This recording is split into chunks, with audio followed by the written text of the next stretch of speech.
ನಮಸ್ತೆ ನನ್ನ ಪ್ರಿಯ ವೀಕ್ಷಕರಿಗೆ, ನಮ್ಮ ಲಕ್ಷ ಚಾನಲ್ಗೆ ಸ್ವಾಗತ. ವೀಕ್ಷಕರೇ, ಇವತ್ತು ನಾವು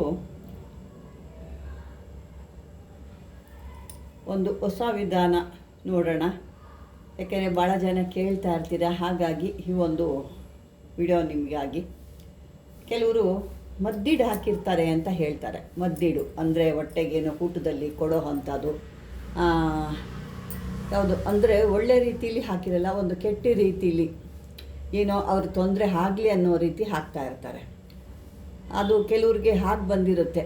ಅದು ಮಾಡಿಲ್ಲ ಅಂದರೆ ಅವ್ರಿಗೆ ಅಟ್ಲೀಸ್ಟ್ ಅವ್ರ ಮಕ್ಕಳಿಗಾರು, ಗಂಡನಿಗಾರು, ಹೆಂಡತಿಗೆ ಯಾರಿಗಾರು ಹಾಕಲೇಬೇಕು ಅನ್ನಂಗೆ ಆಗುತ್ತಂತೆ. ಹಾಕಲಿಲ್ಲ ಅಂದರೆ ಅವ್ರು ತಿನ್ನೋ ಊಟ ಉಳ್ಗೊಳ್ ಥರ ಆಗುತ್ತೆ ಅನ್ನೋದು ನಾನು ಕೇಳಿದ್ದೇನೆ ಅಷ್ಟೇ. ಇಂಥದ್ದು ಸಾಕಷ್ಟು ಕೆಲವ್ರಿಗೆ ಅದನ್ನು ಹಾಕಿದ್ಮೇಲೆ ಸುಸ್ತು, ಕೆಲಸ ಮಾಡಲಿಕ್ಕಾಗಲ್ಲ. ಅದು ಮೀರೋಗ್ತಾ ಇದ್ದಿದ್ದು ಜಾಸ್ತಿ ಆಗಿಬಿಡುತ್ತೆ. ಕೈಕಾಲೆಲ್ಲ ಒಂಥರ ನೋವು ಬರೋದು, ಮೈಕೈ ನೋವು, ಒಂಥರ ಯಾವಾಗಲೂ ಮೂಲೆಯಲ್ಲಿ ಕುತ್ಕೊಳ್ಳೋಂಗಾಗೋದು, ಶಕ್ತಿ ಇಲ್ದಂಗೆ ಆಗೋಗ್ತಾ ಇರುತ್ತೆ. ಅಂದ್ಕೊತಾರೆ ಏನೋ ನನ್ನ ಮೈಯಲ್ಲಿ ಶಕ್ತಿ ಎಲ್ಲ ಕುಂದೋಗ್ತಾ ಇದೆ, ಅಥವಾ ಯಾರೋ ಶಕ್ತಿ ಎಲ್ಲ ಹೇಳ್ಕೊಳ್ತಾ ಇದ್ದಾರೆ, ನನ್ನ ದೇಹದಲ್ಲಿ ಏನು ಶಕ್ತಿನೇ ಇಲ್ಲ. ಒಂದು ಚೆಂಬು, ಚಿಕ್ಕ ಚೆಂಬು ನಾವು ಅಥವಾ ಒಂದು ಅರ್ಧ ಲೀಟರ್ ಹಾಲನ್ನ ಎತ್ಕೊಳ್ಳೋಕ್ಕೂ ಶಕ್ತಿ ಇಲ್ಲ.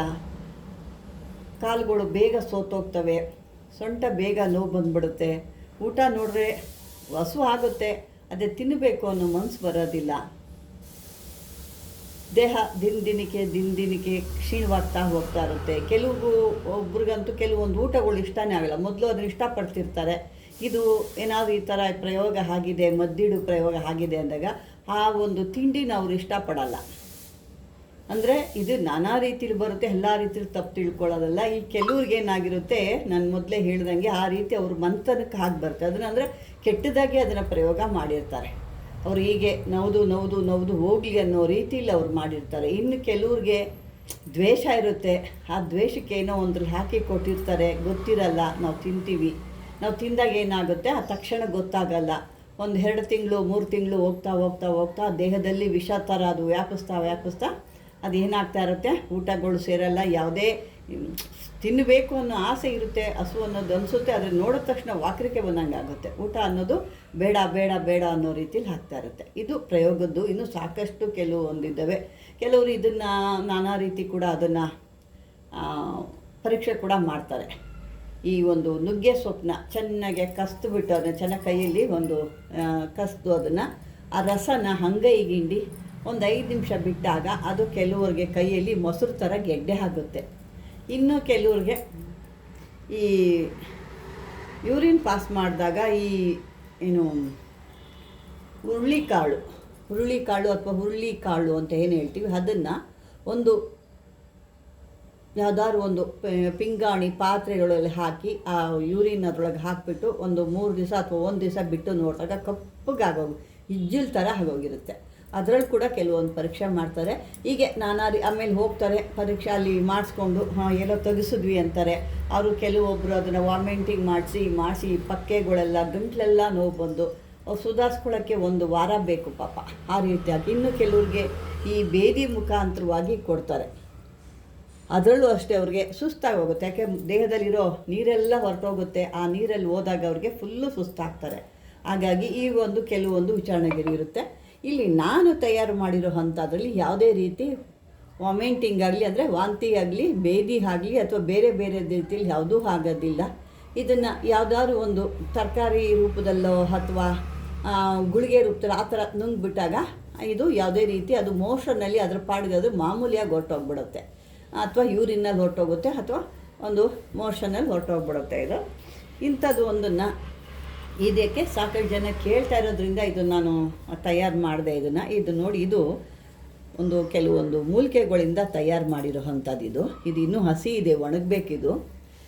ಇದು ಬಿಸಿಲಲ್ಲೂ ಒಣಗಿಸೋ ಹಂಗಿಲ್ಲ. ಒಣಗಿಸಿದ್ರೆ ಬಿಸಿಲಲ್ಲಿ ಇದ್ರದ್ದು ಒಂದು ಪವರೆಲ್ಲ ಹೋಗುತ್ತೆ. ನೆಳ್ಳಲ್ಲೇ ಒಣಗಬೇಕಿದು.